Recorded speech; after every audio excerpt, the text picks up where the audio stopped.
Smartphone market में हर महीने ढेरों नए डिवाइस लॉन्च हो जाते हैं। किसी में नया कैमरा होता है, किसी में नया प्रोसेसर, किसी की डिजाइन बेहतरीन होती है तो किसी की बैटरी लाइफ धुआंधार। चॉइस जितनी ज्यादा होती है कस्टमर का उतना ही फायदा होता है, मगर कभी कभी इतने ज्यादा ऑप्शन होने की वजह से यह फैसला करना मुश्किल हो जाता है कि कौन सा मोबाइल फोन लिया जाए। इसी फैसले को आसान बनाने के लिए हम एक गाइड बना रहे हैं। इसकी मदद से आप अपनी जरूरत के मुताबिक बढ़िया वाला स्मार्टफोन खरीद सकेंगे।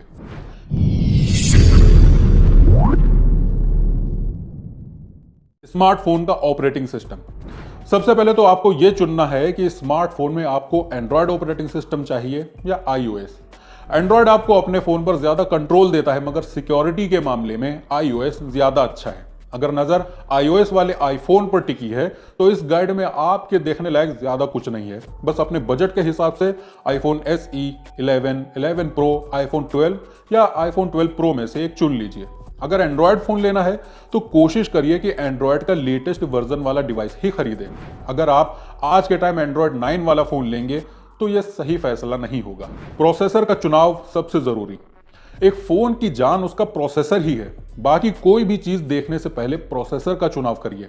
आपके फोन की speed, camera performance, battery backup के साथ दूसरी कई चीजें प्रोसेसर ही तय करता है। चिप का साइज जितना छोटा होता है उसकी परफॉर्मेंस उतनी ही अच्छी होती है। यह नैनोमीटर में नापा जाता है। साल 2021 को मद्देनजर रखते हुए 12 नैनोमीटर से बड़े साइज का चिप ना ही लीजिए तो बेहतर है। मिड रेंज फोन में 8 नैनोमीटर तक का साइज सही है। फ्लैगशिप फोन में नए वाली जनरेशन यानी क्वालकॉम स्नैपड्रैगन 888 और Apple A14 chip 5 nanometre size की हैं। पुराने जनरेशन के 7 नैनोमीटर वाले फ्लैगशिप जैसे कि 865 या A13 भी 2-3 साल के इस्तेमाल के लिए बढ़िया हैं। रैम और स्टोरेज। फोन की रैम का मेन इस्तेमाल मल्टीटास्किंग के लिए होता है। जितनी ज्यादा रैम होगी बैकग्राउंड में उतने ही ज्यादा ऐप्स चल सकते हैं।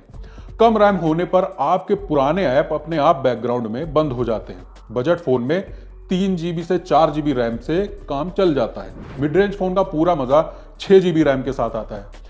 फ्लैगशिप फोन में 12 GB रैम भी अब आम बात हो गई है, मगर 8 GB रैम से भी आपका काम आराम से हो जाएगा। रही बात स्टोरेज की तो वो आप अपने हिसाब से देख सकते हैं कि आपको कितनी स्टोरेज की जरूरत है। बस इतना ध्यान रखिए कि आप जो फोन ले रहे हैं उसमें मेमोरी कार्ड लगाने का स्लॉट है या नहीं। अगर है तो स्टोरेज की इतनी चिंता करने की जरूरत नहीं है।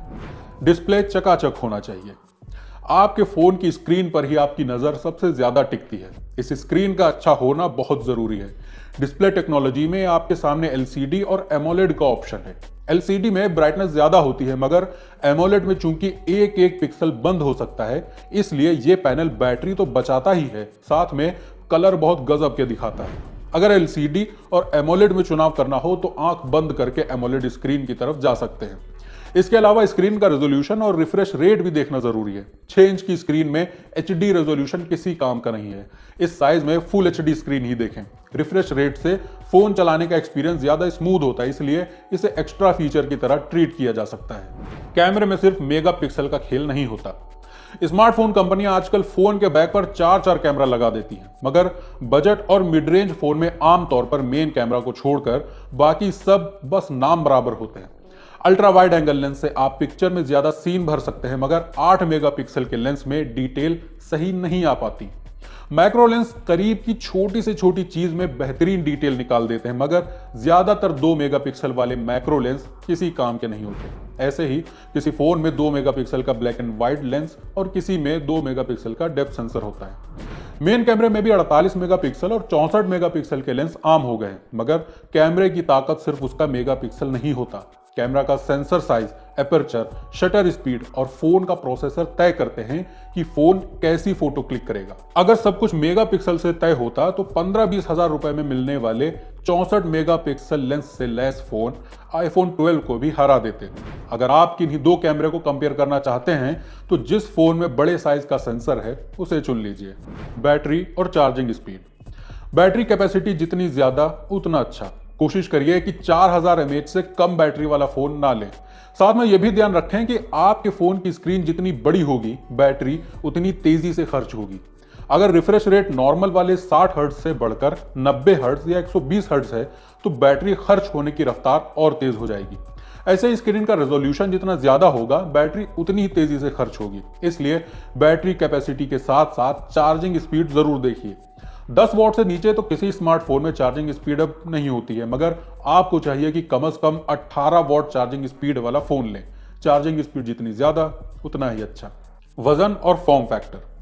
फोन खरीदते वक्त हम स्पेक्स और कीमत को तो खूब जमकर कंपेयर कर लेते हैं, मगर एक चीज है जिस पर हमारा ध्यान नहीं जाता, कंफर्ट। आपका स्मार्टफोन एक मोबाइल डिवाइस है जिसे आप हर वक्त अपने साथ में रखते हैं। अगर यह मोटा होगा तो जेब में रखने में दिक्कत होगी, वजन में भारी होगा तो इस्तेमाल करना दुखदाई बन जाएगा, और अगर जरूरत से ज्यादा बड़ा होगा तो एक हाथ से चलाना मुमकिन नहीं रह जाएगा। 200 ग्राम से ऊपर के फोन को हाथ में लेने पर पता चल जाता है कि हल्का नहीं है। आप अपनी सहूलत के हिसाब से स्क्रीन का साइज, फोन की थिकनेस और वजन जरूर देख लें। तो हमारी लिस्ट में बस इतना ही। आप फोन खरीदते वक्त क्या चीजें देखते हैं हमें कमेंट में जरूर बताएं।